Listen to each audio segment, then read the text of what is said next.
So the 63rd Grammys took place the other night. This is a big deal for me. It's one of the few award shows I actually care about. I know that award shows are kind of hit and miss with a lot of people right now, but this one I still feel has a place, and I feel like they overall, not 100%, but overall, they get a lot of things more right than they do wrong. And I thought it would kind of be fun to create a segment about specifically the Album of the Year category. Since for the most part, this channel has been about reviewing albums. I am trying to expand that into other categories, just as much in the world of entertainment and much other things. But albums, I think a whole album, if it's really good, we all just want to say, oh, this is totally worth sharing. We all know when we hear a great hit when it's on the radio, but a whole album, that's something special, especially nowadays. So I'm going to go over the 8 nominees, the 8 different artists that were nominated for Album of the Year, and I'm going to break down kind of a little bit of what I thought about the album. I have reviews for all of those, and I'll leave my review links down in the description, so check those out. And I'm going to try and give a good analysis as to why I think the winner should have won, or why another album might have needed to deserve that win. So we're going to go over that. I'm going to add a little bit of music into the background, and we're going to go over this. All right. Okay, so first point I also need to make real quick. This is going around the nominees. The purpose of this video is not to debate other albums that should have been considered to be nominated for Album of the Year. I know that there's plenty of albums that could have been considered for this category, but that's out of my willpower. I'm not part of the Academy, and I'm guessing many of you probably are not either. Maybe that could change. Who knows? But for right now, we're just going to go over these 8 nominees. So the first thing I want to get off my chest, personally, is I do not like that they have expanded this. This is also true for the Oscars. I don't like that they have 8 nominees. There could be a year where it is rare, but there could be a year where maybe there are, in fact, 8 albums that deserve a nomination. But overall, for the last, I think it's 3 years or so that they've been doing this, I can find at least 3 that I don't think deserve it whatsoever. And so I'm going to just cross off 3 of these 8 albums right off the bat. First one I'm going to take off is Janae Aiko. I think that this is a beautifully arranged album, but lyrically, it's super tainted, and I just don't connect with her. There were 4 songs at the very end of the album where I'm like, hey, she's switching this up. And I was okay with it. But by the end of it, it was too late for me to be like, well, I can recommend the album. No, that wasn't the case. Next album I'm going to discount is Black Pumas. Now, I don't dislike this album at all, but I am trying to still understand why the Grammys are trying to make exceptions or trying to appropriate the deluxe idea and concept to be something of worth merit here. And I feel like if we're not clear on this rule, we're just going to start seeing this become the norm. So I'm just going to discount this if in this instance right here.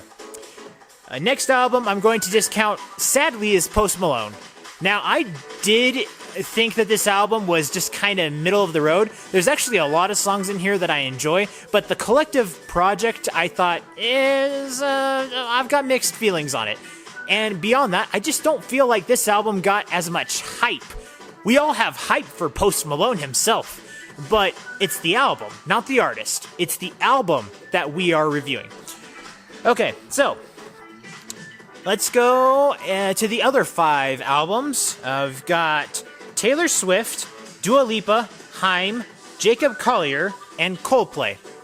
I'm going to start with Coldplay first.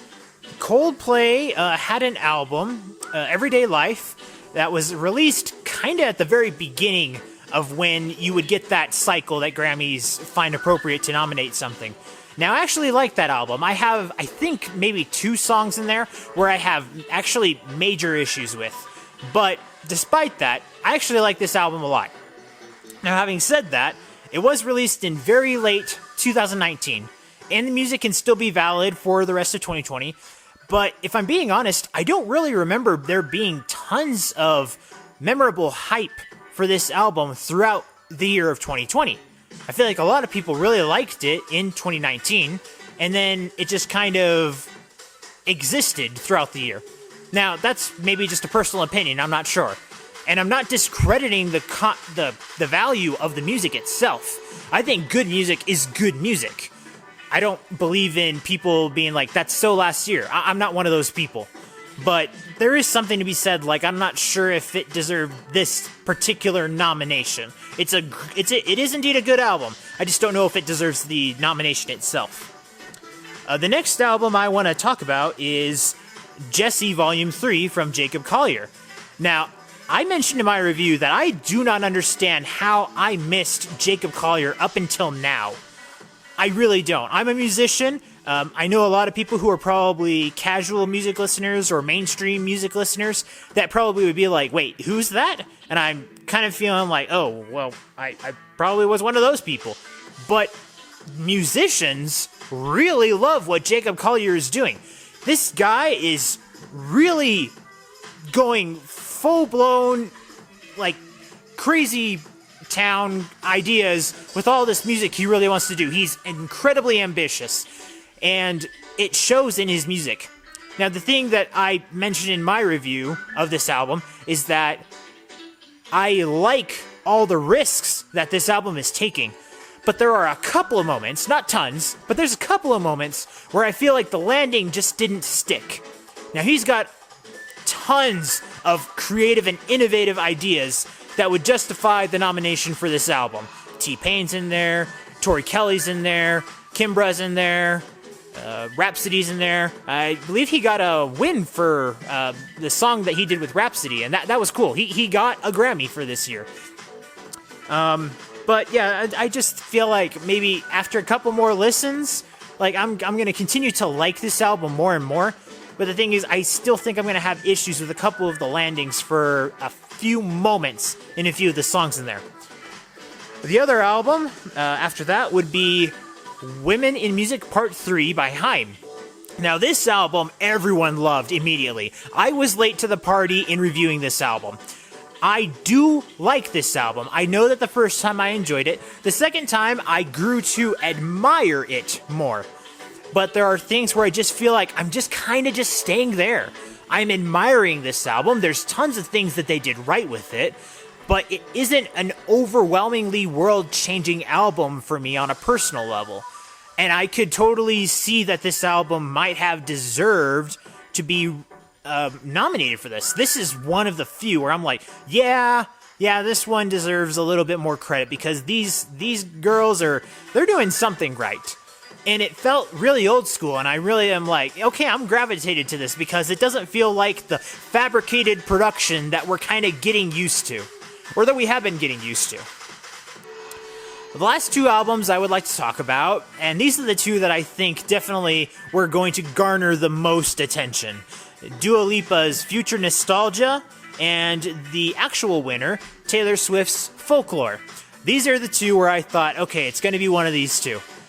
And I thought, personally, that Folklore is the one that I thought I was most surprised with.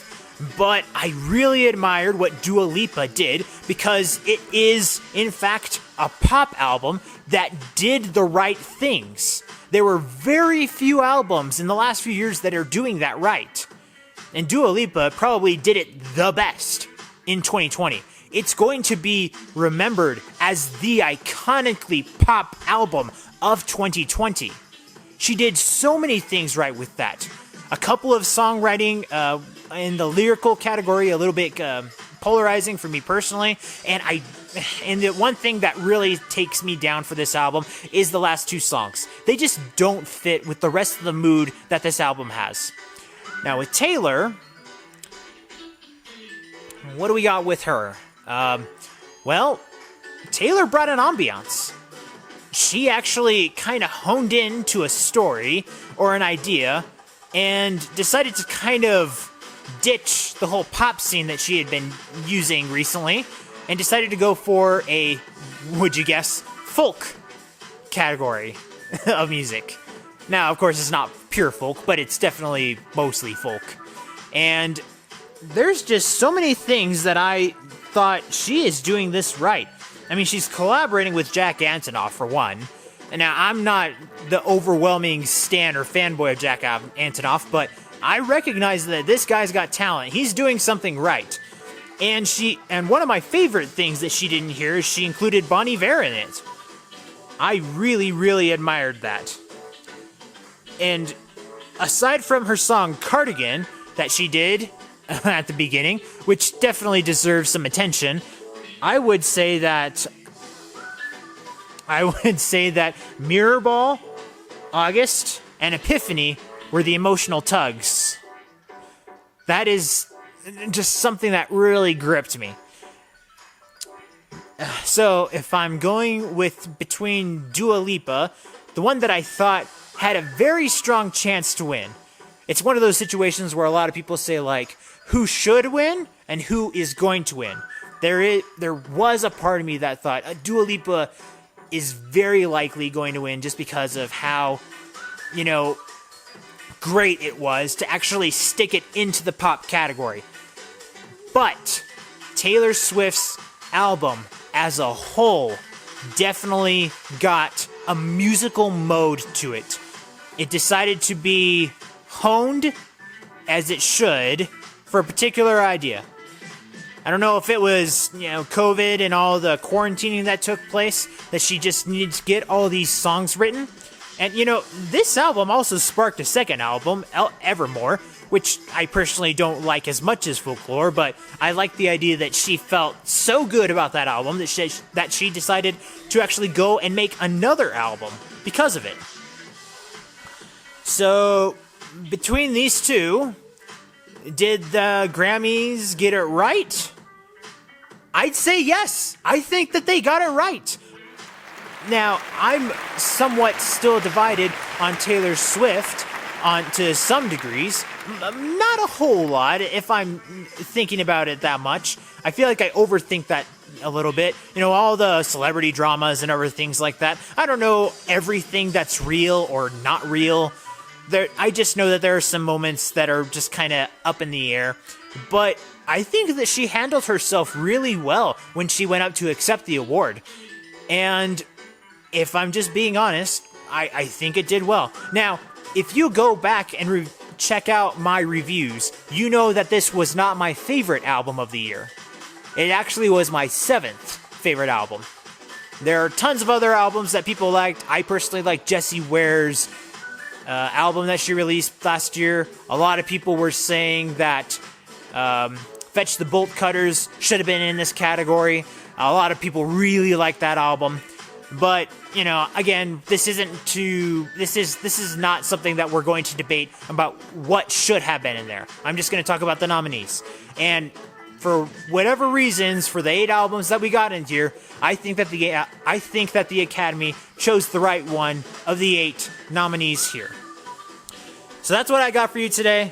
Let me know if you liked the video. Let me know if you like the concept of it. Subscribe, ring the notification bell, all that other good stuff. Get that yes in your life. We're going to talk about more music. I hope to be able to review more years of Grammys. I'm going to try to do that a little bit more, go back in time and review other albums that were nominated in this category. I think this would be really fun. But beyond that, I'll see you guys all soon.